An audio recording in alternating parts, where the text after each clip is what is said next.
Maybe you've seen those BPA-free stickers on plastic water bottles before. Having them labeled that way makes it seem like a dangerous chemical, but you can find BPA in all sorts of things. DVDs, shatter-resistant eyeglasses, baby bottles. It's even in resin that lines some cans of food and in thermal paper receipts that you get at the store. Most people have detectable levels of it in their urine. So bisphenol, or BPA, is an industrial chemical that has been used since the 1960s in polycarbonate plastics and epoxy resins. Some examples are food containers, water bottles, CDs, medical devices, safety equipment, plastic dinnerware, toys, baby bottles, and more. And it's a high production volume chemical with a chemical formula of C15H16O2. So BPA is primarily introduced through dust in the air or industry manufacturing and is deposited into soils and water, as well as landfills and incinerators during the disposal of products that contain BPA. As for the risk for the environment, the main concern is that BPA acts as an endocrine disruptor and can potentially mimic the behavior of animal hormones.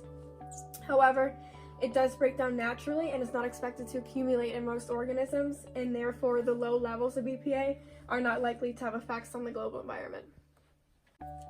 So BPA has a low solubility, with its releases to the water and soil being not very mobile. It has a natural breakdown with low volatility. It does have the potential to bind to sediments and soil, with the rest remaining in the water column.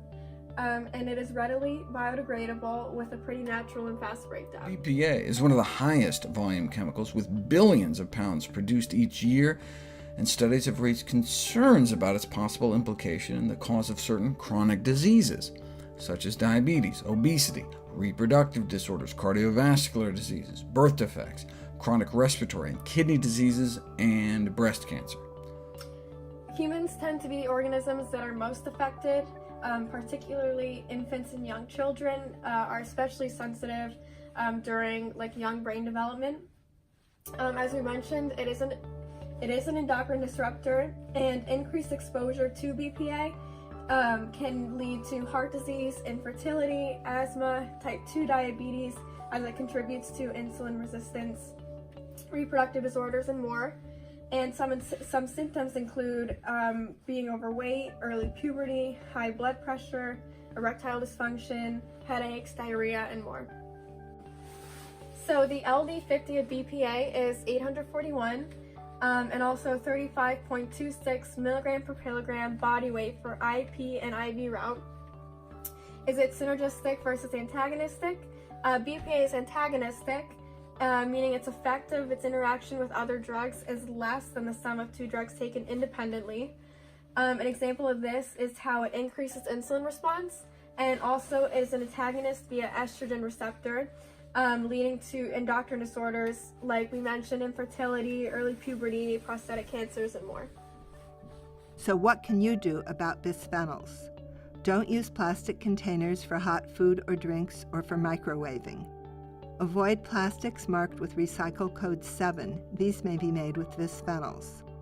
Eat more fresh food and less canned or packaged food. Wash your hands after touching cash register receipts. So as for some laws concerning BPA, the laws that have been passed are slightly more recent as it's becoming more and more known, and there's more and more research proving that BPA is a hazardous chemical, especially to young children and infants. But for example, there's the Banned Poisonous Additives Act of 2009 that prohibits the use of BPA in containers that are manufactured, distributed, or offered for sale in the United States. There's a 2010 House in Washington State passed a bill to ban the manufacture and sale of BPA in bottles that contain anything with food or water, so baby bottles or sport drink bottles, anything like that. And in 2012, the FDA bans the use of BPA from baby bottles and sippy cups nationwide. So it just kind of took over at this point.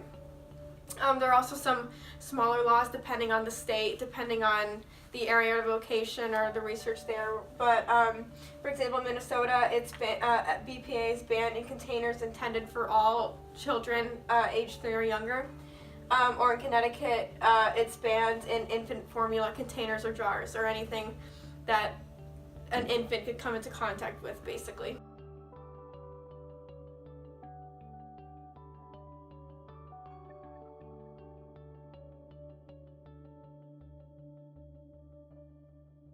So to wrap it all up with BPA, as for substitutes, there are some substitutes, but they're still researching and there's a lot of controversy because some of these substitutes may still have that endocrine disruptor effect that BPA has. They also may have a higher estrogenic activity, and some may even have a higher estrogenic activity than BPA itself, which obviously poses some issues because they may end up being more harmful than BPA. But one of these, for example, is BPS, which is just S for substitute, but again, researchers are still trying to figure out whether it is actually going to help these, it's actually going to provide a better solution to BPA than BPA itself. But it's also important to remember that a chemical is still a chemical, so using one chemical to replace another chemical may not always have the desired effect. So they're just still going to try and research and figure out if this is actually an alternative solution or not. But in conclusion, BPA is not good. Unfortunately, it is found in many products that young children and infants use, which is much worse because that tends to be the age group that is more susceptible to the issues that come as a result of ingesting the chemical. And again, it's because it's an endocrine disruptor, and it can bring a lot of health issues. So basically just avoid it when you can.